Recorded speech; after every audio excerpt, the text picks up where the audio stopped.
আকাশবাণী আগরতলা। স্থানীয় সংবাদ পড়ছি সুমিতা বণিক। আগরতলা পুর নিগমের ৪১ নং ওয়ার্ড কর্পোরেটর অভিজিৎ ঘোষ ক্যান্সারে আক্রান্ত হয়ে গতকাল আগরতলা ক্যান্সার হাসপাতালে শেষ নিঃশ্বাস ত্যাগ করেন। মৃত্যুকালে তার বয়স হয়েছিল মাত্র ৪১ বছর।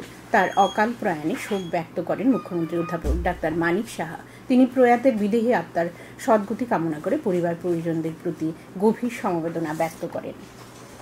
প্রধানমন্ত্রী নরেন্দ্র মোদী গতকাল জাতীয় উন্নয়নের একটি মূল স্তম্ভ হিসেবে ভারতের স্বাস্থ্যসেবার রূপান্তরের ক্রমবর্ধমান স্বীকৃতির কথা তুলে ধরেছেন। তিনি বিখ্যাত কার্ডিয়াক সার্জন ডক্টর দেবী প্রসাদ শেঠির লেখা স্বাস্থ্যকে উৎপাদনশীলতার সঙ্গে সংযুক্ত করা শীর্ষক প্রবন্ধ শেয়ার করে বলেছেন যে আয়ুষ্মান ভারত, পোষণ অভিযান এবং স্বচ্ছ ভারতের মতো উদ্যোগগুলি কেবল জনস্বাস্থ্যের মানকে উন্নত করছে না, বরং অর্থনীতিকেও শক্তিশালী করছে। প্রধানমন্ত্রী স্বনিধি প্রকল্পে গতকাল তেলিয়ামুড়া পুর পরিষদের কার্যালয়ে লোক কল্যাণ মেলা অনুষ্ঠিত হয়। ক্ষুদ্র ব্যবসায়ী এবং সাধারণ মানুষের জন্য কল্যাণমূলক প্রকল্পের সুযোগ সুবিধা পৌঁছে দেওয়াই এই মেলার মূল লক্ষ্য। এই মেলায় ছিল প্রধানমন্ত্রী স্বনিধি প্রকল্পের তথ্য ও ঋণ সুবিধা স্টল, ক্ষুদ্র ব্যবসায়ীদের নিবন্ধন ও সহায়তা শিবির, ডিজিটাল লেনদেন ও আধুনিক ব্যাংকিং প্রশিক্ষণ শিবির, স্বাস্থ্য শিবির। অনুষ্ঠানে পুর পরিষদের চেয়ারম্যান রূপক সরকার বলেন, প্রধানমন্ত্রী স্বনিধি প্রকল্প ক্ষুদ্র ব্যবসায়ীদের আত্মনির্ভরতার পথে এগিয়ে যেতে সহায়ক ভূমিকা পালন করছে। প্রধানমন্ত্রী নরেন্দ্র মোদীর পৌরোহিত্যে কেন্দ্রীয় মন্ত্রিসভা ১০,৯১,১৪৬ জন রেল কর্মচারীকে ৭৮ দিনের উৎপাদনশীলতা ভিত্তিক বা প্রোডাক্টিভিটি লিঙ্ক বোনাসের অনুমোদন দিয়েছে। প্রতি বছর দুর্গাপূজা অথবা দশেরা উপলক্ষে রেল কর্মচারীদের এই বোনাস প্রদান করা হয়। প্রত্যেক রেল কর্মচারীর জন্য এই বোনাসের সর্বোচ্চ প্রদেয় পরিমাণ হল ১৭,৯৫১ টাকা। রেলপথ রক্ষণাবেক্ষণকারী, loco pilot, train manager, station master, supervisor, technician helper, pointsman, ministerial staff এবং অন্যান্য গ্রুপ সি কর্মীদের এই অর্থ প্রদান করা হবে। প্রধানমন্ত্রী নরেন্দ্র মোদী দেশের নাগরিকদের PM মেমেন্টোস অকশনের ৭ম সংস্করণে অংশগ্রহণ করার জন্য আহ্বান জানিয়েছেন। pmmementos.gov.in ওয়েবসাইটে অকশন চলবে ২রা অক্টোবর পর্যন্ত।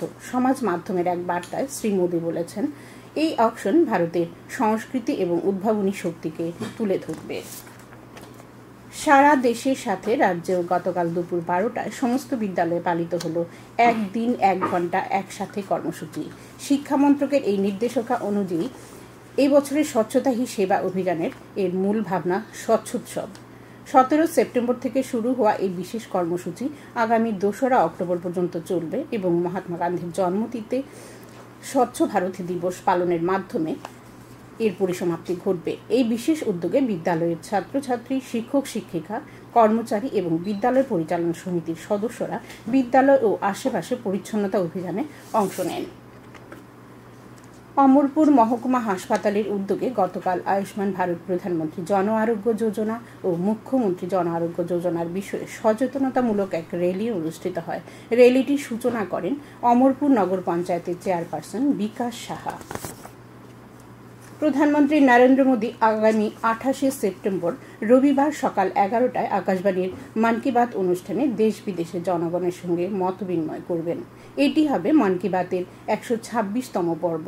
বেলা ১১টা থেকে আকাশবাণী এবং দূরদর্শনের সবকটি চ্যানেল এবং Akashvani news on AIR website, mobile app, প্রধানমন্ত্রীর দপ্তর, তথ্য ও সম্প্রচার মন্ত্রকের ওয়েবসাইট ও ইউটিউব চ্যানেলেও মন কি বাত সম্প্রচারিত হবে। হিন্দিতে এই অনুষ্ঠান সম্প্রচারিত হবার পরই আঞ্চলিক ভাষায় এর তর্জমা শোনা যাবে। নিঃশুল্ক নম্বর ১৮০০১১৭৮০০ নম্বরে মেসেজ করে কিংবা মাইগভ বা নমো অ্যাপে মতামত জানানো যাবে। সেবা পাক্ষিক কর্মসূচির অঙ্গ হিসেবে গতকাল বিজেপি ৬ আগরতলা মণ্ডলের উদ্যোগে জিবি হাসপাতালে ব্লাড ব্যাংকে এক স্বেচ্ছা রক্তদান শিবিরের আয়োজন করা হয়। উপস্থিত ছিলেন বিজেপি সদর জেলা সভাপতি অসীম ভট্টাচার্য, কর্পোরেটর প্রদীপ চন্দ্র। শিবিরে ২৪ জন স্বেচ্ছায় রক্তদান করেন। স্বচ্ছ নারী সশক্ত পরিবার, সুস্থ নারী সশক্ত পরিবার অভিযানের অঙ্গ হিসেবে গতকাল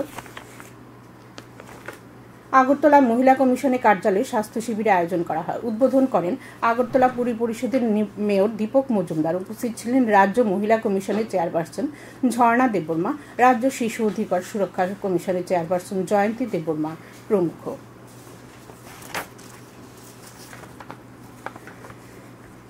স্থানীয় সংবাদ এখনকার মতো এখানেই শেষ হলো। পরবর্তী বাংলা স্থানীয় সংবাদ প্রচারিত হবে সন্ধ্যে 7:55 মিনিটে।